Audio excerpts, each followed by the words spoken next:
നമസ്കാരം. PSC exam ഗൈഡിലേക്ക് എല്ലാവർക്കും സ്വാഗതം. ഇന്ന് നമ്മൾ LDC റിവിഷനിൽ കെമിസ്ട്രിയിൽ ഇമ്പോർട്ടൻ്റ് ആയിട്ടുള്ള കുറച്ച് ചോദ്യങ്ങളാണ് ഡിസ്കസ് ചെയ്യുന്നത്.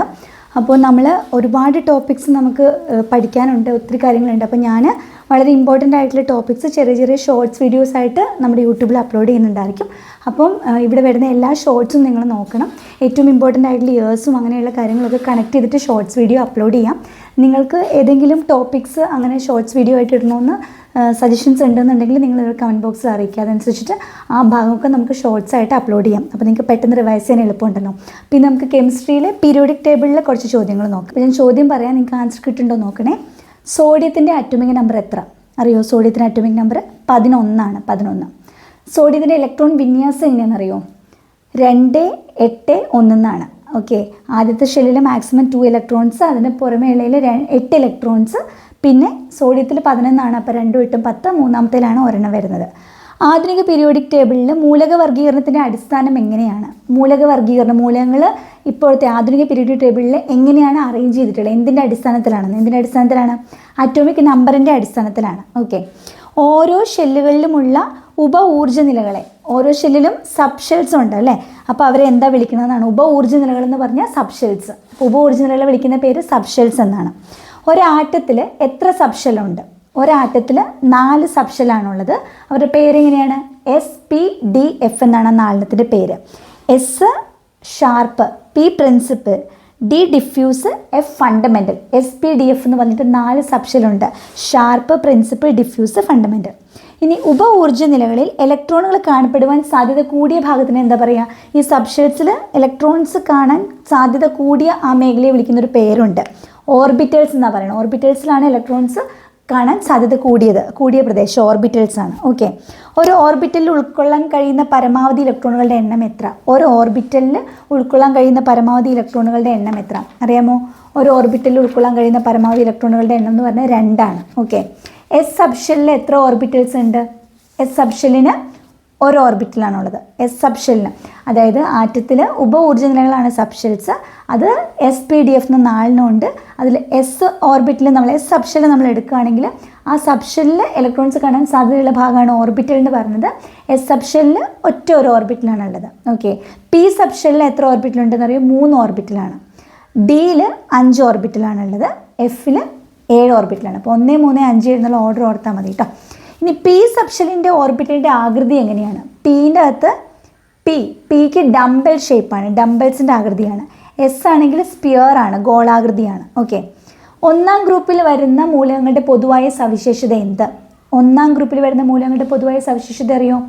1-ാം ഗ്രൂപ്പിൽ വരുന്ന മൂലകങ്ങൾക്ക് ലോഹ സ്വഭാവമായിരിക്കും. ലോഹ സ്വഭാവം. ബോർ ആറ്റം മോഡൽ എന്ന് കേട്ടിട്ടുണ്ട്. ബോർ ആറ്റം മോഡൽ, ആറ്റത്തിലെ ന്യൂക്ലിയസ്, അതിന് ചുറ്റും ഇലക്ട്രോൺസ് ഇങ്ങനെ അറേഞ്ച് ചെയ്തിരിക്കുന്ന മോഡലാണ് ബോർ ആറ്റം മോഡൽ. ഈ ബോർ മാതൃക പ്രകാരം ഇലക്ട്രോണുകൾ ഷെല്ലിൽ നിറയുന്ന എന്തിൻ്റെ അടിസ്ഥാനത്തിലാണ്, എങ്ങനെയാണ് ഒരു ക്രമീകരണം പോകുന്നതെന്ന് ചോദിച്ചാൽ ബോർ ആറ്റം മോഡലിൽ അവരുടെ ഊർജ്ജ നിലയെ ബേസ് ചെയ്തിട്ടാണ്. ഊർജ്ജ നില കൂടി വരുന്ന രീതിയിലായിരിക്കും. ഓക്കെ, ആറ്റത്തിൻ്റെ ന്യൂക്ലിയസിന് ചുറ്റുമുള്ള ഷെല്ലുകളെ വിളിക്കുന്നത് ഓർബിറ്റുകൾ എന്നാണ്. ഓർബിറ്റ്സ്. അങ്ങനെ 4 ഓർബിറ്റുകളാണുള്ളത്. ഓർബിറ്റാണുള്ളത് KLMN. ഓർബിറ്റ് അല്ലെങ്കിൽ ഷെല്ലെന്ന് പറയും. പിന്നെ അതിൻ്റെ അകത്ത് വരുന്നതാണ് സബ് ഷെൽസ്. ഓക്കെ, അപ്പോൾ ഓർബിറ്റുകളിൽ ഉപ ഊർജ്ജ നിലകളെ നമ്മൾ ആറ്റത്തിന് ന്യൂക്ലിയസിന് ചുറ്റും കാണുന്ന ആ ഷെല്ലുകളെ ഓർബിറ്റുകൾ എന്നും പറയും അല്ലേ? ഷെല്ലുകളുടെ പേര് ഓർബിറ്റുകൾ എന്നൊരു പേരുണ്ട്. 4 ഓർബിറ്റാണുള്ളത്. KLMN. K ഓർബിറ്റിൽ ഉൾക്കൊള്ളാൻ കഴിയുന്ന മാക്സിമം ഇലക്ട്രോണുകളുടെ എണ്ണം എത്രയാണ്? Kയിൽ 2 ആണ്. Lൽ മാക്സിമം 8 ആണ്. എമ്മിൻ്റെ അകത്ത് മാക്സിമം എത്ര പറ്റും? എമ്മിൽ പരമാവധി 18 എണ്ണം പറ്റും. എന്നിൽ മാക്സിമം എത്ര പറ്റും? 32 എണ്ണം പറ്റും. അപ്പോൾ K ഷെല്ലിൽ ഉൾക്കൊള്ളാൻ കഴിയുന്ന അല്ലെങ്കിൽ K ഓർബിറ്റിൽ ഉൾക്കൊള്ളാൻ കഴിയുന്ന ഇലക്ട്രോണുകളുടെ മാക്സിമം എണ്ണം 2. എല്ലിൻ്റെ അകത്ത് 8, എമ്മിൻ്റെ അകത്ത് 18, എന്നിൻ്റെ അകത്ത് 32 ആണ്. ഓക്കെ, ഇനി ഇതെല്ലാം SCERTയിലുള്ള പോയിൻറ്റ്സ് ആണ്. അതുകൊണ്ടിട്ട് ഈ ചോദ്യങ്ങളൊക്കെ ഇമ്പോർട്ടൻ്റ് ആണ്. പൊട്ടാസ്യത്തിൻ്റെ അറ്റോമിക് നമ്പർ എത്രയാണെന്ന് ചോദിച്ചിട്ടുണ്ട്. SCERTയിൽ പറഞ്ഞിട്ടുണ്ട്. പൊട്ടാസ്യത്തിൻ്റെ അറ്റോമിക് നമ്പർ 19 ആണ്. അത് നമ്മൾ സോഡിയം പറഞ്ഞില്ലേ? സോഡിയം 11 ആണ്. 2, 8, 1. പൊട്ടാസ്യത്തിൻ്റെ 19 ആണ്. അപ്പോൾ അതിങ്ങനെ ഡിസ്ട്രിബ്യൂട്ട് ചെയ്യും. 2, 8, അപ്പോൾ 10 അല്ലേ? ഇനിയുള്ളത് 9 ആണ്. 9ന് 8, 1 എന്നാണ് ഇട്ടിരിക്കുന്നത്. അപ്പോൾ 2, 8, 8, 1 എന്ന് പഠിക്കണേ.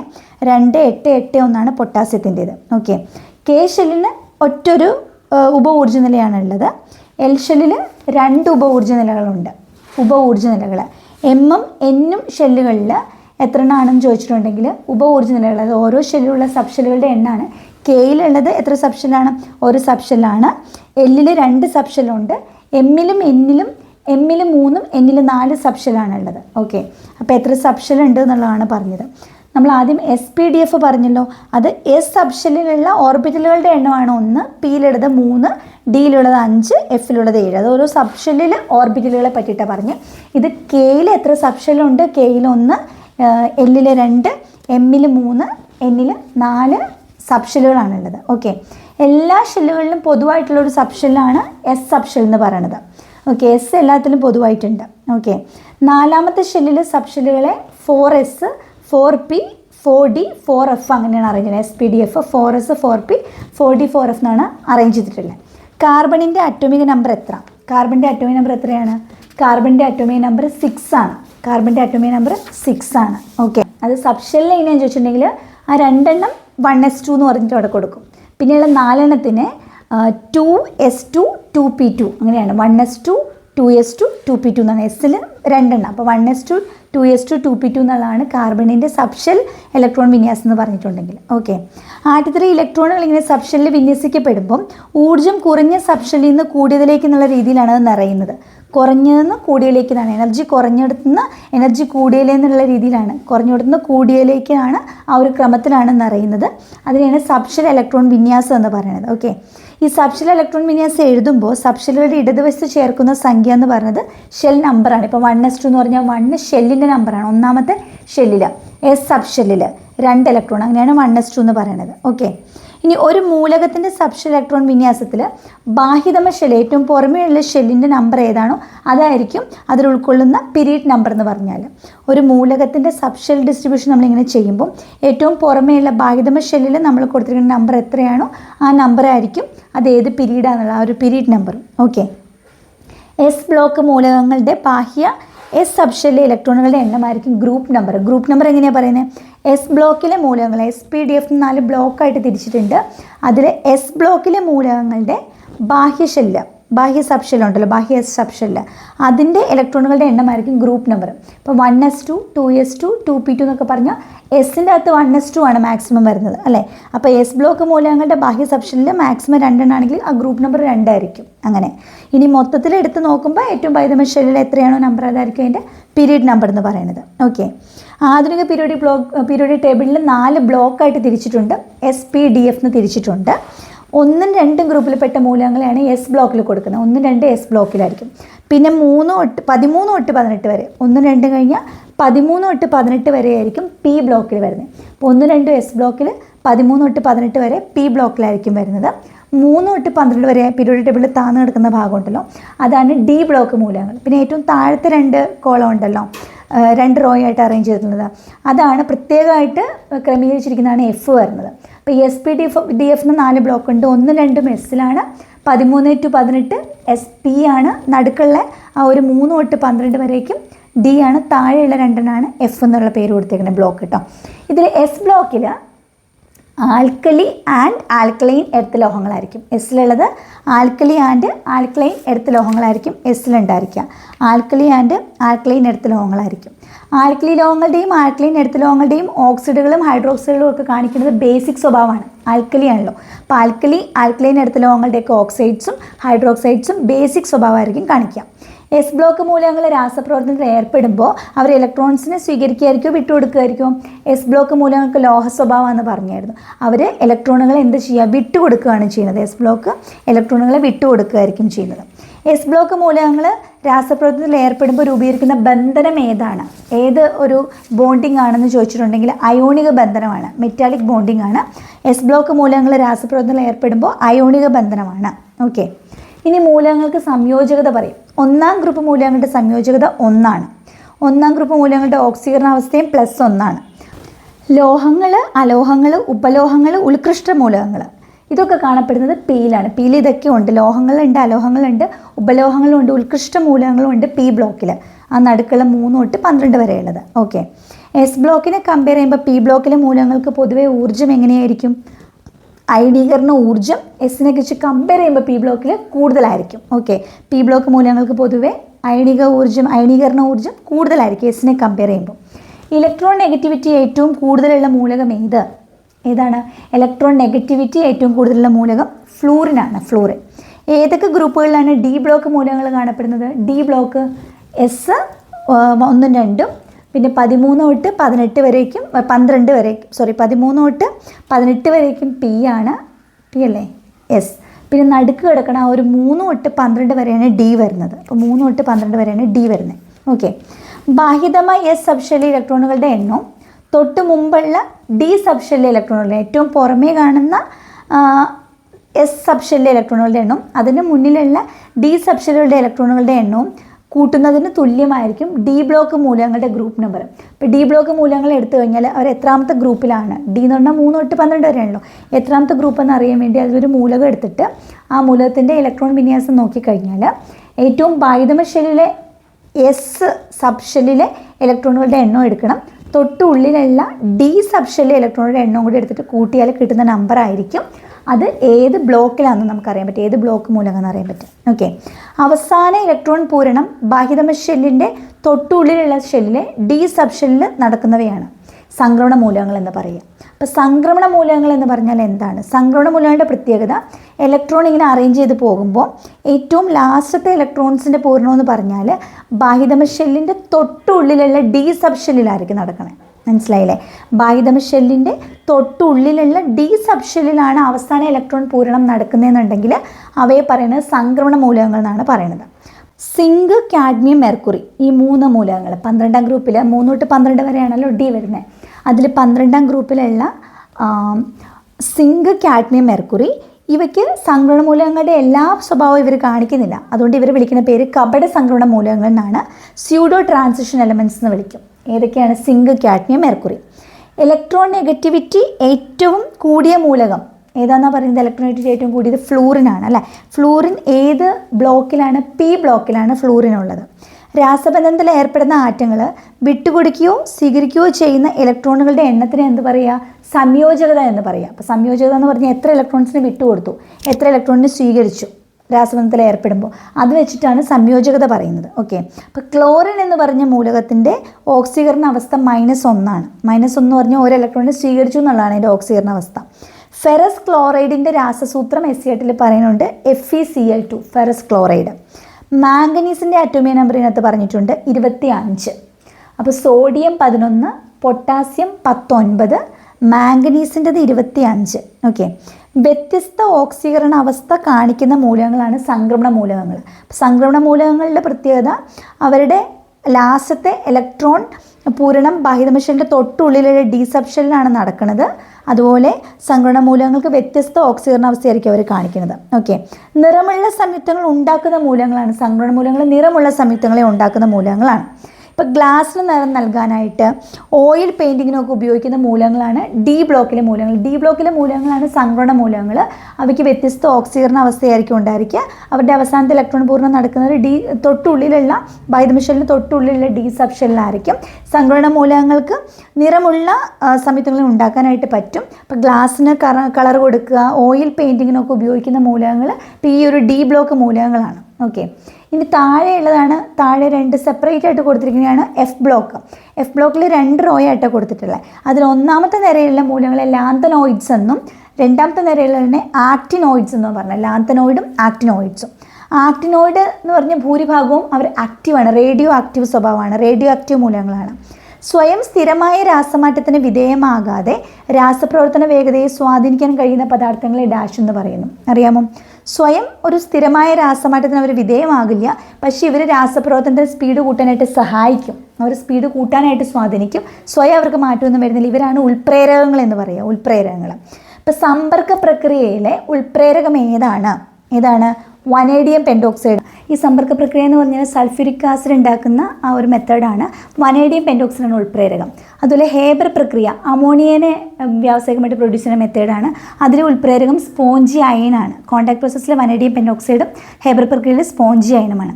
സസ്യ എണ്ണകളുടെ ഹൈഡ്രജനേഷൻ വഴി വനസ്പതിയുടെ നിർമ്മാണത്തിൽ ഉപയോഗിക്കുന്ന മൂലകം, വനസ്പതി ഉണ്ടാക്കുന്ന സസ്യ എണ്ണകളെ ഹൈഡ്രജനേഷൻ നടത്തിയിട്ടാണ്. അതിലുപയോഗിക്കുന്ന ഒരു മൂലകമാണ് നിക്കൽ ഉപയോഗിക്കുന്നുണ്ട്. കേരളത്തിൻ്റെ തീരപ്രദേശത്ത് കാണപ്പെടുന്ന ധാതുക്കൾ ഏതൊക്കെയാണ്? ഇൽമനൈറ്റ്, മോണോസൈറ്റ്, സിർക്കോൺ, റൂട്ടൈലൊക്കെ കേരള തീരപ്രദേശങ്ങളിൽ കാണുന്നതാണ്. ടൈറ്റാനിയം ഡയോക്സൈഡിൻ്റെ ഉൽപ്പാദനത്തിന് ഉപയോഗിക്കുന്ന അസംസ്കൃത വസ്തു ഏത്? ടൈറ്റാനിയം ഡയോക്സൈഡ് ഉണ്ടാക്കാൻ വേണ്ടി ഉപയോഗിക്കുന്ന അസംസ്കൃത വസ്തു ഇൽമനൈറ്റ് ആണ്, ഇൽമനൈറ്റ്. ഓക്കെ. ബ്രീഡർ ന്യൂക്ലിയർ റിയാക്ടറുകളിൽ ഉപയോഗിക്കുന്ന തോറിയത്തിന് ഉറവിടം എവിടെ നിന്നാണ്? തോറിയം എവിടെ നിന്നാണ് കിട്ടുന്നത്? മോണോസൈറ്റ് എന്നാണ്, മോണോസൈറ്റ്. നിയോമിഡിയം ലോഹം ഉൽപ്പാദിപ്പിക്കാനുള്ള അസംസ്കൃത വസ്തുവാണ് മോണോസൈറ്റ്. നിയോമിഡിയം ഉൽപ്പാദിപ്പിക്കാനായിട്ട് മോണോസൈറ്റ് ഉപയോഗിക്കും. ബ്രീഡർ ന്യൂക്ലിയർ റിയാക്ടറുകളിൽ തോറിയത്തിൻ്റെ ഉറവിടം മോണോസൈറ്റ് ആണ്. കേരള തീരത്ത് കാണുന്നതാണ് മോണോസൈറ്റ്. നിയോമിഡിയം ലോഹം ഉൽപ്പാദിപ്പിക്കാൻ മോണോസൈറ്റ് ഉപയോഗിക്കും. ഉരകല്ലുകൾ അഥവാ ഫ്ലിൻ സ്റ്റോൺ നിർമ്മിക്കാൻ ആവശ്യമായ സീറിയം ലോഹത്തിൻ്റെ ധാതു, ഫ്ലിൻ സ്റ്റോണുകൾ അഥവാ ഉരകല്ലുകൾ നിർമ്മിക്കാൻ ആവശ്യമായ സീറിയം ലോഹത്തിൻ്റെ ധാതുവാണ് മോണോസൈറ്റ്. അപ്പോൾ മോണോസൈറ്റ് തോറിയായിട്ടൊരു കണക്ഷൻ ഉണ്ട്. പിന്നെ മോണോസൈറ്റിന് നിയോമിഡിയം ലോഹമായിട്ട് കണക്ഷൻ ഉണ്ട്. ഉരകല്ല് അഥവാ ഫ്ലിൻസ്റ്റോൺ നിർമ്മിക്കാൻ ആവശ്യ സീറിയം ലോഹത്തിൽ അതിനാവശ്യമായിട്ടുള്ള ധാതു മോണോസൈറ്റ് ആണ്. ന്യൂക്ലിയർ റിയാക്ടറുകളിൽ ഇന്ധനമായിട്ട് ഉപയോഗിക്കുന്ന മൂലകം യുറേനിയം, തോറിയം, പ്ലൂട്ടോണിയം ഒക്കെയാണ്. ഇനി SN പ്രതീകമായ മൂലകം ഏത്? SN എന്തിൻ്റെയാണ്? SN എന്നുള്ളത് എന്തിൻ്റെ സിമ്പിളാണ്? SN അത് ടിന്നിൻ്റെയാണ്, മറക്കണ്ട. SN ടിന്നിൻ്റെ സിമ്പിളാണ്. അപ്പം ഞാൻ ഡിസ്കസ് ചെയ്തത് ആക്ച്വലി 10ാം ക്ലാസ്സിലെ ചാപ്റ്റർ 1 ആണ്. പീരിയോഡിക് ടേബിളും ഇലക്ട്രോൺ വിന്യാസവും എന്ന് പറഞ്ഞിട്ടൊരു ചാപ്റ്ററാണ്. ഈ പീരിയോഡിക് ടേബിളുമായിട്ട് ബന്ധപ്പെട്ട് വേറൊരു ചാപ്റ്ററും കൂടെ SCRT-യിലുണ്ട്. അത് 9ാം ക്ലാസ്സിൽ ചാപ്റ്റർ 4 പീരിയോഡിക് ടേബിളാണ് പറയുന്നത്. അതിനകത്ത് പ്രകൃതിയിൽ കണ്ടുവരുന്ന മൂലകങ്ങളുടെ എണ്ണം 90 എന്ന് പറഞ്ഞിട്ടുണ്ടായിരുന്നു. മൂലക വർഗീകരണത്തിനുള്ള സമഗ്രമായ ഉപാധിയാണ് പീരിയോഡിക് ടേബിൾ, മൂലകത്തിനെ ക്ലാസിഫൈ ചെയ്യാൻ വേണ്ടിയിട്ട്. പ്രകൃതിയിൽ കാണുന്ന 90 മൂലകങ്ങൾ ഇവരെ വർഗീകരിക്കാൻ വേണ്ടിയിട്ട് പീരിയോഡിക് ടേബിളുണ്ട്. മൂലകങ്ങളുടെ വർഗീകരണത്തിന് തുടക്കം കുറിച്ച ശാസ്ത്രജ്ഞൻ ആരാണ്? ലവോസിയാണ് ഈ വർഗീകരണത്തിന് തുടക്കം കുറിച്ചത്. മൂലകങ്ങളെ ലോഹങ്ങളെന്നും അലോഹങ്ങളെന്നും വേർതിരിച്ചത് ലവോസിയാണ്. എത്ര മൂലകങ്ങളെയാണ് ലവോസി ലോഹങ്ങളെന്നും അലോഹങ്ങളെന്നും വേർതിരിച്ചിരിക്കുന്നത്? 30 മൂലകങ്ങളെയാണ്. ഏത് വർഷമാണ് ഇങ്ങനെ വേർതിരിച്ചത്? 1789. ഫ്രഞ്ച് വിപ്ലവത്തിൻ്റെ വർഷമാണ് ലവോസിയ മൂലകങ്ങളെ ഇങ്ങനെ വേർതിരിച്ചത്, ലോഹങ്ങളെന്നും അലോഹങ്ങളെന്നും. സമാന ഗുണങ്ങൾ പ്രകടിപ്പിക്കുന്ന 3 മൂലകങ്ങൾ ചേർന്ന തൃഗങ്ങളുണ്ട്. ഈ തൃഗങ്ങൾ എന്ന 3 മൂലകങ്ങൾ ഒരേ സ്വഭാവമുള്ളതിന് ഒരു തൃഗങ്ങളെ എങ്ങനെ ഡിവൈഡ് ചെയ്തിട്ടുള്ള ആളാണ് ഡോബറൈൻ എന്ന് പറഞ്ഞ ആൾ. ഡോബറൈൻ അദ്ദേഹത്തിൻ്റെ കാലഘട്ടം, ഡോബറൈൻഡറുടെ കാലഘട്ടം 780-849. പിന്നെ മൂലകങ്ങളുടെ വർഗീകരണത്തിന് അഷ്ടക നിയമം, ഒക്ടേവ് ലോ, അഷ്ടക നിയമം ആവിഷ്കരിച്ച ശാസ്ത്രജ്ഞൻ ന്യൂലാൻസ് ആണ്. ന്യൂലാൻസിൻ്റെയാണ് അഷ്ടക നിയമം ആരുടെയാണ്? ന്യൂലാൻസിൻ്റെ. ഓക്കെ. തൃഗങ്ങൾ എന്ന് പറയുമ്പോൾ ഡോബറൈനെ ഓർക്കുക, അഷ്ടക നിയമം ന്യൂലാൻസിൻ്റെ. 837-898 കാലഘട്ടത്തിലായിരുന്നു. ഇദ്ദേഹം 56 മൂലകങ്ങൾ ഉൾപ്പെടുത്തിക്കൊണ്ടിട്ടാണ് ഈ അഷ്ടക നിയമം ആവിഷ്കരിച്ചത്. 56 മൂലകങ്ങളെ. ലവോസിയ ലോഹങ്ങളെന്നും അലോഹങ്ങളെന്നും വേർതിരിച്ചത് എത്ര മൂലകങ്ങളെയാണ്? 30 എണ്ണത്തിന് ലവോസിയ. ഇനി ഇദ്ദേഹം ഈ 56 മൂലകങ്ങളെയാണ് ഉൾപ്പെടുത്തിക്കൊണ്ടാണ് ന്യൂലാൻസ് അഷ്ടക നിയമം ആവിഷ്കരിച്ചത്. 56, 8 8 ഒരു മൾട്ടിപ്പിൾ നമ്പറാണെന്ന് ഓർക്കാം. ന്യൂലാൻസിൻ്റെ അഷ്ടക നിയമം 1866 800 തന്നെയാണ്, 66 അദ്ദേഹം ആവിഷ്കരിച്ചത്. ഇനി മൂലക വർഗീകരണത്തിന് ആദ്യമായിട്ടൊരു ടേബിൾ ഉണ്ടാക്കിയത് ആരാന്ന് ചോദിച്ചാൽ മെൻഡലിയേഫ് ആണ്, അല്ലെ? മെൻഡലിയേഫ് 834-907 കാലഘട്ടം. ഇദ്ദേഹം മൂലക വർഗീകരണത്തിന് ആദ്യമായിട്ടൊരു ടേബിൾ ഉണ്ടാക്കി. ഇദ്ദേഹമാണ് പീരിയോഡിക് ടേബിളിൻ്റെ പിതാവ് എന്ന് വിളിക്കുന്നത്, മെൻഡലിയേഫിനെയാണ്. ഓക്കെ. എത്ര മൂലകങ്ങൾ ഉൾപ്പെടുത്തിയാണ് Dmitri Ivanovich Mendeleev periodic table നിർമ്മിച്ചത്? Mendeleev periodic table Dmitri Ivanovich നിർമ്മിച്ചത് 63 മൂലകങ്ങൾ ഉൾപ്പെടുത്തിക്കൊണ്ടിട്ടാണ്. 63 മൂലകങ്ങളെ.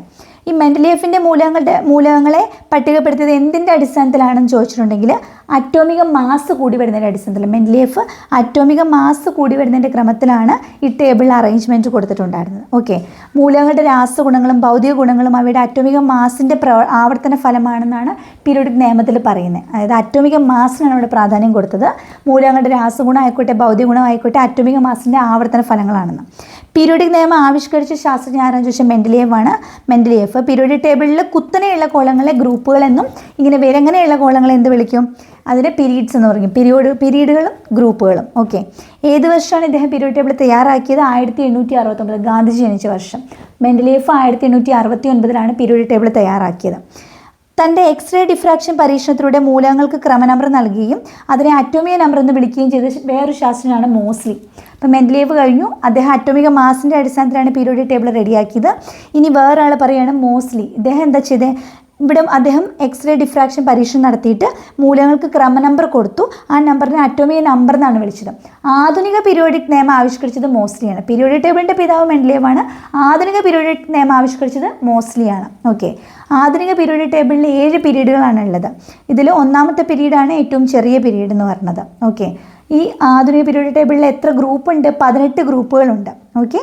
1, 2 ഗ്രൂപ്പുകളിലെ മൂലകങ്ങളുടെ ഭൈതമശൈലിയ ഇലക്ട്രോണുകളുടെ എണ്ണത്തിനാണ് ഗ്രൂപ്പ് നമ്പർ എന്ന് പറയുക. അപ്പോൾ ഗ്രൂപ്പ് നമ്പർ എന്ന് പറഞ്ഞാൽ ഒന്ന് രണ്ട് ഗ്രൂപ്പുകളിലെ മൂലകങ്ങളുടെ ആദ്യത്തെ 1 2 ആ മൂലകങ്ങൾ എടുത്തു കഴിഞ്ഞാൽ അതിൻ്റെ ഭൈതമ ഷെല്ലിൽ എത്ര ഇലക്ട്രോൺസ് ഉണ്ട് നോക്കിയിട്ട് അതായിരിക്കും അതിൻ്റെ ഗ്രൂപ്പ് നമ്പർ. അത് 1ാം ഗ്രൂപ്പിലെ ഇലക്ട്രോൺസിൻ്റെ മൂലകങ്ങളുടെ ഭൈതമ ഷെല്ലിൽ 1 ഇലക്ട്രോൺ ആയിരിക്കും, 2ാം ഗ്രൂപ്പിലെ ഏറ്റവും പുറമെ 2 ഇലക്ട്രോൺ ആയിരിക്കും. അങ്ങനെ 1 2 ഒരു മൂലകത്തിലെ ഷെല്ലുകളുടെ എണ്ണവും പീരിയോഡിക് നമ്പറും തുല്യമാണ്. ഒരു മൂലകത്തിൽ ഇപ്പം ഒറ്റ ഷെല്ലുള്ളെങ്കിൽ പീരിയോഡിക് നമ്പർ 1 ഉള്ളൂ. ഒരു മൂലകത്തിൽ 2 ഷെല്ലുണ്ടെങ്കിൽ അവയുടെ പീരിയോഡിക് നമ്പർ 2 ആണ്. ഹൈഡ്രജൻ ഒരു ഡാഷ് ആണ്, അതൊരു ദ്വയാറ്റോമിക തന്മാത്രയാണ്. ഇനി ആൽക്കലി ലോഹങ്ങൾ ഒരു ഡാഷാണ്, ആൽക്കലി ലോഹങ്ങൾ ഒരു ഏകാറ്റോമിക തന്മാത്ര. ആൽക്കലി ലോഹങ്ങൾ ഏകാറ്റോമികമാണ്, ഒറ്റ ആറ്റമാണ്, ഏകാറ്റോമികമാണ്. ഹൈഡ്രജൻ ഒരു ദ്വയാറ്റോമിക തന്മാത്രയാണ്. ആൽക്കലി ലോഹങ്ങൾ കാണുന്നത് ഏതവസ്ഥയിലാണ്? ഖരാവസ്ഥയിൽ. ഹൈഡ്രജൻ ഏതവസ്ഥയിലാണ് കാണുന്നത്? ഹൈഡ്രജൻ ലിക്വിഡാണ്, വാതകാവസ്ഥയിലാണ്. ഏറ്റവും കുറഞ്ഞ അളവിൽ കാണുന്ന വാതകമാണ് റെഡോൺ എന്ന് പറഞ്ഞത്. റെഡോൺ പീരിയോഡിക് ടേബിളിൽ 1 2 ഗ്രൂപ്പുകളിലെയും 13 18 വരെയുള്ള ഗ്രൂപ്പുകളിലെയും മൂലകങ്ങൾ എന്ത് വിളിക്കുന്നു? 1 2 പിന്നെ 3 തൊട്ട് 12 വരെ താന്നിരിക്കുന്ന ഭാഗം ഒരു ബ്രേക്ക്. 13 തൊട്ട് 18 വരെ 1 2 എസും 13 തൊട്ട് 18 വരെ പി ബ്ലോക്കുമാണ്. ഈ എസിലെയും പിയിലെയും മൂലകങ്ങളെ ചേർത്ത് വെച്ചിട്ട് പറയുന്നത് പ്രാതിനിധ്യ മൂലകങ്ങൾ എന്നാണ് വിളിക്കുന്നത്. എസിലെയും പിയിലെയും മൂലകങ്ങൾ പൊതുവായിട്ട് പ്രാതിനിധ്യ മൂലകങ്ങൾ എന്ന് വിളിക്കും. ഇനി ഉത്കൃഷ്ടവാതകങ്ങൾ എന്ന് പറഞ്ഞിട്ട് ചില വാതകങ്ങളുണ്ട്, നോബിൾ ഗ്യാസസ്. അവരുടെ ഭൈതമ ഷെല്ലിൽ എത്ര ഇലക്ട്രോൺസ് ഉണ്ടെന്ന് അറിയോ? 8 ഇലക്ട്രോൺസ് വീതമാണുള്ളത്. ഏതൊക്കെയാണ് ഉത്കൃഷ്ടവാതകങ്ങൾ? Helium, neon, argon, krypton, xenon, radon. ഏതൊക്കെയാണ്? Helium, neon, argon, krypton, xenon, radon. Helium, neon, okay. പിന്നെ ആർഗൺ, ക്രിപ്റ്റോൺ, സിനോൺ, റെഡോൺ. ഇവരാണ് ഉത്കൃഷ്ടവാതകങ്ങൾ. ഓക്കെ, ഒന്ന് പറഞ്ഞു നോക്കി ഏതൊക്കെയാണെന്ന്. Helium, neon, argon, krypton, xenon, radon. അപൂർവവാതകങ്ങൾ, അലസവാതകങ്ങൾ എന്നീ പേരുകളിൽ അറിയപ്പെടുന്നതും ഈ ഉത്കൃഷ്ടവാതകങ്ങൾ തന്നെയാണ്. കാലാവസ്ഥ ബലൂണുകളിൽ നിറയ്ക്കുന്ന വാതകം ഏതാണ്? കാലാവസ്ഥ ബലൂണിൽ ഹീലിയം നിറയ്ക്കാറുണ്ട്. ഡിസ്ചാർജ് ലാമ്പുകളിലൊക്കെ ഓറഞ്ച് നിറം ലഭിക്കാൻ വേണ്ടി ഉപയോഗിക്കുന്നത് ഏതാണ്? ഓറഞ്ച് കളർ നിയോൺ ആണ്, നിയോൺ വാതകമാണ്, അത് ഉത്കൃഷ്ടവാതകമാണല്ലോ. വൈദ്യുത ബൾബുകളിലെ ഫിലമെൻറ്റ് ബാഷ്പീകരിക്കാൻ വേണ്ടി നിറയ്ക്കുന്ന വാതകം, നമ്മുടെ ബൾബിൻ്റെയൊക്കെ പണ്ടത്തെ ബൾബുകളുടെയൊക്കെ ഫിലമെൻറ്റ് നിറയ്ക്കാൻ വേണ്ടിയിട്ട് ആർഗണാണ്. എന്ത് ഫിലമെൻറ്റ് ബാഷ്പീകരിക്കാൻ വേണ്ടി ആർഗണാണ് നിറയ്ക്കുന്നത്. റേഡിയോ ആക്ടിവിറ്റി ഉള്ള ഒരു അലസവാതകം കൊണ്ട് ഈ പറഞ്ഞത് റേഡിയോ ആക്ടിവിറ്റി ഉള്ള റെഡോൺ ആണ്. പേര് തന്നെ കണക്ഷൻ ഉണ്ടല്ലോ. ഏറ്റവും കുറഞ്ഞ അളവിൽ കാണുന്ന അലസവാതകമാണ് റെഡോൺ എന്ന് പറഞ്ഞത്. പീരിയോഡിക് ടേബിളിൽ ഇന്ന് നടുക്കുള്ള 3 തൊട്ട് 12 വരെയുള്ള ആ ഒരു ഡി ബ്ലോക്ക് സംക്രമണ മൂലകങ്ങളാണ്. നമ്മൾ ഓൾറെഡി പറഞ്ഞു, സംക്രമണ മൂലകങ്ങൾ ലോഹങ്ങളായിരിക്കും. ഓക്കെ, നിറമുള്ള സംയുക്തങ്ങൾ ഉണ്ടാക്കുന്നവയാണ്. പിന്നെ താഴെയുള്ള 2 ലാന്തനോയിഡ്സും ആക്ടിവോയിഡ്സും ആണ്. ലാന്തനോയിഡുകൾ 6ാമത്തെ പീരീഡിലാണ്, ആക്ടിനോയിഡ്സ് 7ാമത്തതും. ലാന്തനോയിഡുകൾ ആരംഭിക്കുന്ന ലെന്താനം എന്ന് പറഞ്ഞ മൂലകത്തിൽ നിന്നാണ്, അവസാനിക്കുന്നത് ലുട്ടേഷ്യം, ലായിലാണ്. ലെന്താനോ ലുട്ടേഷ്യം. ലെന്താനത്തിൻ്റെ അറ്റോമിക് നമ്പർ 57. ലെന്താനം 57 ആണ്. ലാന്തനോയിഡുകൾ അവസാനിക്കുന്ന ലുട്ടേഷ്യം ആണെങ്കിൽ 71. 57 71. ലെന്താനോ അതുപോലെ തന്നെ അവസാനിക്കുന്ന ലൂട്ടേഷ്യം 71 ആണ്. ലാന്തനോയിഡുകളിൽ എത്ര മൂലകമുണ്ട്? ലാന്തനോയിഡുകളിൽ 15 എണ്ണം ഉണ്ട്. അറ്റോമിക് നമ്പർ 89 മുതൽ 103 വരെ, ഏറ്റവും താഴെ 89 തൊട്ട് 103 വരെ ഉള്ളതാണ് ആക്ടിനോയിഡുകൾ എന്ന് പറയുന്നത്. ആക്ടിനോയിഡുകൾ 7ാമത്തെ പീരീഡിലാണ് കാണപ്പെടുന്നത്. അത് സ്റ്റാർട്ട് ചെയ്യണത് ആക്ടീനിയത്തിൽ നിന്നാണ്. മറ്റത് ലെന്തനോയിഡ്സ് ലെന്താനത്തിൽ നിന്ന് സ്റ്റാർട്ട് ചെയ്യണമെങ്കിൽ ആക്ടിനോയിഡ്സ് ആക്ടിനിയത്തിൽ നിന്ന് സ്റ്റാർട്ട് ചെയ്യും. ലാസ്റ്റത്തെ ലോറൻഷ്യമാണ്. ലാന്തനോയിഡിൻ്റെ ലാസ്റ്റ് ഏതായിരുന്നു? ലാന്തനോയിഡിൻ്റെ ലാസ്റ്റ് ലുട്ടേഷ്യം ആയിരുന്നു. ആക്ടിനോയിഡ്സിൻ്റെ ലാസ്റ്റ് ഉള്ളത് ലോറൻഷ്യമാണ്. റെയർ എർട്സ് എന്നറിയപ്പെടുന്നത് ലാന്തനോയിഡ്സ് ആണ്, റെയർ എർട്സ് എന്നറിയപ്പെടുന്നത്. ഓക്കെ, ആക്ടിനോയിഡുകളിൽ ഏത് മൂലകത്തിന് ശേഷമാണ് മനുഷ്യനിർമ്മിതം? ആക്ടിനോയിഡ് നോക്കുമ്പോൾ യുറേനിയത്തിന് ശേഷമുള്ളതൊക്കെ മനുഷ്യനിർമ്മിതമാണ്. ഈ പേരൊക്കെ കേട്ടാലേ നമുക്ക് ലോറൻഷ്യമൊക്കെ മനുഷ്യനിർമ്മിതമാണ്. യുറേനിയത്തിന് ശേഷമുള്ളത് മനുഷ്യനിർമ്മിത മൂലകങ്ങളാണ്. അന്തസംക്രമണ മൂലകങ്ങൾ എന്നാണ് ഇവരെ വിളിക്കുന്നത്. ലാന്തനോയിഡ്സിനെയും ആക്ടിനോയിഡ്സിനെയും കൂടെ ചേർത്ത് വിളിക്കുന്നതാണ് അന്തസംക്രമണ മൂലകങ്ങൾ. പീരിയോഡിക് ടേബിളിൽ ഒരു ഗ്രൂപ്പിൽ മുകളിൽ നിന്ന് താഴ്ത്ത് പോകുന്തോറും ഷെല്ലുകളുടെ എണ്ണം വർദ്ധിച്ചു വരുന്നത് കൊണ്ട് മൂലകത്തിൻ്റെ ആറ്റങ്ങളുടെ വലിപ്പം കൂടിക്കൂടിയായിരിക്കും വരുന്നത്. മേളിൽ താഴ്ത്ത് വരുമ്പോൾ ആറ്റത്തിൻ്റെ വലിപ്പം കൂടിക്കൂടി വരും. ആവർത്തന പട്ടികയിൽ പീരീഡുകളിൽ ഇടതു നിന്ന് വലത്തോട്ട് പോകുന്തോറും വലിപ്പം എങ്ങനെയായിരിക്കും? ന്യൂക്ലിയസിൻ്റെ ചാർജ് വലത്തേക്ക് പോകുന്തോറും കുറഞ്ഞു വരുന്നത്. പീരീഡ്സിൽ ഗ്രൂപ്പിലാണെങ്കിൽ മുകളിൽ നിന്ന് താഴ്ത്ത് വരുന്തോറും ആറ്റത്തിൻ്റെ വലിപ്പം കൂടിയായിരിക്കും വരുന്നത്, ഷെല്ലുകളുടെ എണ്ണം കൂടുതലായിരിക്കും. പിന്നെ പീരീഡിൽ ഇടത്ത് നിന്ന് വലത്തോട്ട് പോകുന്തോറും ന്യൂക്ലിയസിൻ്റെ ചാർജ് എങ്ങനെയായിരിക്കും? പീരീഡിൽ ഇടത്തുനിന്ന് വലത്തോട്ട് പോകുന്തോറും ന്യൂക്ലിയസിൻ്റെ ചാർജ് കൂടിയായിരിക്കും വരുന്നത്. ആവർത്തന പട്ടികയിൽ പീരീഡിൽ അടുത്തുനിന്ന് വലത്തോട്ട് പോകുന്തോറും വലിപ്പം കുറഞ്ഞു വരും. മുകളിൽ നിന്ന് താഴ്ത്തി വരുമ്പോൾ വലിപ്പം കൂടി വരും. ഏറ്റവും വലിപ്പമുള്ള ആളെ ഏറ്റവും താഴെ ഇരിക്കുക, അങ്ങനെ വിചാരിക്കുക. എന്നാലല്ലേ ഏറ്റവും കുഞ്ഞാളെ മോളി ഇരിക്കാൻ പറ്റുക. അപ്പോൾ താഴേട്ട് വരുമ്പോൾ വലിപ്പം കൂടിയായിരിക്കും വരുന്നത്. എന്നാൽ അടുത്തുനിന്ന് വലത്തോട്ട് പീരീഡ്സ് പോകുമ്പോഴേക്കും പീരീഡുകളിൽ ഈ വലിപ്പം കുറഞ്ഞായിരിക്കും വരുന്നത്. എനർജി എങ്ങനെയായിരിക്കും പീരീഡുകളിൽ ഇങ്ങോട്ട് പോകുമ്പോൾ? എനർജി വലത്തേക്ക് പോകുന്നതോറും കൂടിയായിരിക്കും വരുന്നത്, വലിപ്പം കുറഞ്ഞായിരിക്കും വരുന്നത്. മറക്കരുത്. എനർജി കൂടുതൽ, കാരണം ഏറ്റവും വണ്ണം കുറഞ്ഞ ആൾക്ക് സ്പീഡിൽ ഓടാൻ പറ്റുമെന്ന് ഓർത്താൽ മതി. അപ്പോൾ ഏറ്റവും ചെറിയ ആൾ ഈ ഓർഡറിൽ നോക്കിക്കഴിഞ്ഞാൽ വലുതുനിന്ന് ചെറുതിലോട്ടാണ് എവിടെ പോകുന്നത്? പീരീഡിൽ അടുത്തുനിന്ന് വലത്തോട്ട് പോകുക. അപ്പോൾ ഏറ്റവും ചെറിയ ആൾക്ക് എനർജിയോ ഏറ്റവും കൂടുതലുമായിരിക്കും. നേരെ തിരിച്ച്. ഇനി അറ്റോമിക ആരം, അറ്റോമിക റേഡിയസ് എന്ന് പറഞ്ഞാൽ ആറ്റത്തിൻ്റെ വലിപ്പം പ്രസ്താവിക്കാൻ വേണ്ടിയിട്ടുള്ള ഒരു രീതിയാണ്. ന്യൂക്ലിയസിൻ്റെ കേന്ദ്രബിന്ദു മുതൽ ഏറ്റവും പുറത്തെ ഷെല്ലിലേക്കുള്ള ദൂരമാണ് അറ്റോമിക ആരം എന്ന് പറഞ്ഞത്. കേന്ദ്രബിന്ദു തൊട്ട് പുറത്തേക്കുള്ള ഷെല്ല് വരെ നമ്മളൊരു റേഡിയസ് വരച്ചാൽ അത് അറ്റോമിക ആരമാണ്. ഓക്കെ. ആറ്റത്തിലെ ഷെല്ലുകളുടെ എണ്ണം കൂടുമ്പോൾ ഈ ആരം കൂടിക്കൊണ്ടിരിക്കും. വാതക അവസ്ഥയിലുള്ള ഒറ്റപ്പെട്ട ഒരാറ്റത്തിൻ്റെ ബൈതമ ഷെല്ലിൽ ഏറ്റവും ദുർബലമായിട്ട് ബന്ധിച്ചിരിക്കുന്ന ഇലക്ട്രോണിനെ സ്വതന്ത്രമാക്കാൻ ആവശ്യമായ ഊർജ്ജമാണ് അയനീകരണ ഊർജ്ജം. അത് ബൈതമ ഷെല്ലിൽ ഏറ്റവും ഫ്രീ ആയിട്ടിരിക്കുന്ന, ഏറ്റവും വീക്കായിട്ടിരിക്കുന്ന ഒരു ഇലക്ട്രോണിനെ നമുക്ക് ഫ്രീ ആക്കണം. അപ്പോൾ നമ്മൾ കൊടുക്കുന്ന എനർജിയാണ് അയനീകരണ ഊർജ്ജം എന്ന് പറയുന്നത്. അതെന്തിനെയൊക്കെ ആശ്രയിച്ചിരിക്കും? ന്യൂക്ലിയസിൻ്റെ ചാർജിനെ ആശ്രയിച്ചിരിക്കും, ഈ ആറ്റത്തിൻ്റെ വലിപ്പത്തിനെ ആശ്രയിച്ചിരിക്കും. എത്ര എനർജി കൊടുക്കണം എന്നുള്ളത് ആറ്റത്തിൻ്റെ വലിപ്പത്തിനെയും ന്യൂക്ലിയർ ചാർജിനെയും ഡിപ്പെൻഡ് ചെയ്തിരിക്കും. ആറ്റത്തിൻ്റെ വലിപ്പം കൂടി വരുന്തോറും ഈ അയനീകരണ ഊർജ്ജം കൂടുതലായിരിക്കും കുറവായിരിക്കുമോ? വലിപ്പം കൂടി വരികയാണെങ്കിൽ ഈ അയനീകരണ ഊർജ്ജം എന്ന് പറഞ്ഞത് അത് കുറയുകയാണ് ചെയ്യുന്നത്. ആറ്റത്തിൻ്റെ വലിപ്പം കൂടുന്തോറും അയനീകരണ ഊർജ്ജം കുറയുമായിരിക്കും ചെയ്യുന്നത്. ഗ്രൂപ്പിൽ മുകളിൽ നിന്ന് താഴ്ത്തി വരുന്നതോറും വലിപ്പം എങ്ങനെയാണെന്ന് പറഞ്ഞ്? താഴ്ത്തി വരുമ്പോൾ വലിപ്പം കൂടിയാണ് വരുന്നത്. അതനുസരിച്ച് അവരുടെ അയനീകരണ എനർജി ഊർജ്ജം കുറഞ്ഞു വരും. എന്നാൽ പീരീഡിൽ അടുത്തുനിന്ന് വലത്തേക്ക് പോകുന്നതോറും വലിപ്പം കുറവായിരിക്കും, അപ്പോൾ ഊർജ്ജം കൂടി വരും. നമ്മൾ പറഞ്ഞല്ലോ അയനീകരണ ഊർജ്ജം കൂടുതലായിരിക്കും. ഇനി ന്യൂക്ലിയർ ചാർജ് വർദ്ധിക്കുന്നതിനനുസരിച്ച് ന്യൂക്ലിയറിൻ്റെ ചാർജ് കൂടിയിട്ടുണ്ടെങ്കിൽ ന്യൂക്ലിയസ് സ്ട്രോങ് ആയാലും ഇവർ തമ്മിലുള്ള കണക്ഷൻ സ്ട്രോങ് ആയിരിക്കും. അപ്പോൾ അയനീകരണ ഊർജ്ജം കൂടുതലായിരിക്കും ചാർജ് കൂടുന്നതനുസരിച്ചിട്ട്. ഒന്നാം ഗ്രൂപ്പിലെ മൂലകങ്ങളുടെ ലോഹ സ്വഭാവം ഗ്രൂപ്പിൽ നിന്ന് മുകളിലോട്ട് പോകുന്നതോറും എങ്ങനെയായിരിക്കും? ലോഹത്തിൻ്റെ സ്വഭാവം കൂടിയായിരിക്കും വരുന്നത്. ഇലക്ട്രോണും വിട്ടുകൊടുത്ത് പോസിറ്റീവ് അയനായിട്ട് മാറുന്നതുകൊണ്ട് ലോഹങ്ങളെ വിളിക്കുന്ന പേര് ഇലക്ട്രോ പോസിറ്റീവ് മൂലകങ്ങൾ എന്നാണ്. രാസപ്രവർത്തന ഇലക്ട്രോണുകളെ സ്വീകരിച്ചിട്ട് നെഗറ്റീവ് ചാർജ് സ്വീകരിക്കുന്നവരാണ് അലോഹങ്ങൾ അഥവാ ഇലക്ട്രോ നെഗറ്റീവ് മൂലകങ്ങൾ. പോസിറ്റീവ് എപ്പോഴും വിട്ടുകൊടുക്കുന്നവരായിരിക്കും, നെഗറ്റീവ് സ്വീകരിക്കുന്നവരായിരിക്കും. ഗ്രൂപ്പിൽ നിന്ന് മുകളിൽ താഴ്ത്ത് പോകുന്നതൊരു ഇലക്ട്രോ നെഗറ്റിവിറ്റി എങ്ങനെയായിരിക്കും? ഇലക്ട്രോണുകൾ സ്വീകരിക്കാനുള്ള കഴിവ് അത് കുറയുമായിരിക്കും. താഴ്ത്ത് വരുന്നതോറും വിട്ടുകൊടുക്കാനുള്ള കഴിവ് കൂടുതൽ, അത് പോസിറ്റിവിറ്റി കൂടുതൽ, നെഗറ്റിവിറ്റി കുറവായിരിക്കും. പീരീഡിലാണെങ്കിലോ അടുത്തുനിന്ന് വലത്തേക്ക് പോകുന്തോറും ഇലക്ട്രോ നെഗറ്റിവിറ്റി ഇവിടത്തേന് നേരെ തിരിച്ചാണ്. അങ്ങോട്ട് പോകുന്തോറും ഇലക്ട്രോ നെഗറ്റിവിറ്റി കുറവായിരിക്കും. അപ്പോൾ ഗ്രൂപ്പിൻ്റെ പഠിച്ചു വെച്ചാൽ മതി, അതിൻ്റെ ഓപ്പോസിറ്റ് പീരീഡ് പറഞ്ഞാൽ മതി. ഇപ്പം അറേഞ്ച്മെൻ്റ് ആണെങ്കിലും വലുപ്പമാണെങ്കിലും ഗ്രൂപ്പിൽ മേളിയും താഴ്ത്ത് വരുമ്പോൾ കൂടുതലായിരിക്കും, പീരീഡിൽ അത് കുറവായിരിക്കും. എനർജി മുകളിലും താഴ്ത്ത് വരുമ്പോൾ കൂടുതലായിരിക്കും, പീരീഡിലാണെങ്കിൽ അത് എനർജി മേളിയും താഴ്ത്ത് വരുമ്പോഴേക്കും കുറവായിരിക്കും. പീരീഡിൽ ലെഫ്റ്റ് നിന്ന് റൈറ്റിലോട്ട് വരുമ്പോഴേക്കും ഏറ്റവും ചെറിയ ആളല്ലേ, അപ്പോൾ അവിടെ എനർജി കൂടുതലായിരിക്കും. ഇലക്ട്രോൺ നെഗറ്റിവിറ്റി മുകളിൽ താഴ്ത്ത് വരുന്നതോറും എങ്ങനെയായിരിക്കും? കുറയുമായിരിക്കും. പീരീഡിൽ അത് കൂടുമായിരിക്കും ചെയ്യുന്നത്, നേരെ ഓപ്പോസിറ്റ്. ആറ്റത്തിൻ്റെ വലിപ്പവും ഇലക്ട്രോൺ നെഗറ്റിവിറ്റിയും തമ്മിൽ വിപരീത അനുപാതമായിരിക്കും. വലിപ്പം കൂടുമ്പോൾ ഇലക്ട്രോൺ നെഗറ്റിവിറ്റി, വലിപ്പം കൂടിയ ആൾക്ക് ഇലക്ട്രോൺ നെഗറ്റിവിറ്റി കുറവായിരിക്കും, വലിപ്പം കുറഞ്ഞ ആൾക്ക് കൂടുതലായിരിക്കും. ലോഹങ്ങളുടെയും അലോഹങ്ങളുടെയും സ്വഭാവം കാണിക്കുന്ന മൂലകങ്ങൾ ഉപലോഹങ്ങൾ എന്ന് വിളിക്കും. എക്സാമ്പിളാണ് silicon, germanium, arsenic, antimony, tellurium. ഉപലോഹങ്ങളാണ് silicon, germanium, arsenic, antimony, tellurium. അപ്പോൾ ഈ 2 ചാപ്റ്റേഴ്സിലായിട്ടാണ് പീരിയോഡിക് ടേബിൾ എന്നാണ് നമ്മുടെ സിലബസിലെ ടോപ്പിക് കെമിസ്ട്രിയിൽ കിടക്കുന്നത്. അപ്പോൾ ഈ ഭാഗങ്ങളൊക്കെ നന്നായിട്ട് ഒന്ന് റിവൈസ് ചെയ്യാൻ നിങ്ങൾക്ക് പറ്റിയെന്ന് തോന്നിയാൽ തീർച്ചയായിട്ടും ഒന്ന് ലൈക്ക് ചെയ്യുക, ഷെയർ ചെയ്യുക, നിങ്ങളുടെ സജഷൻസ് കമൻസൊക്കെ അറിയിക്കാൻ മറക്കണ്ട.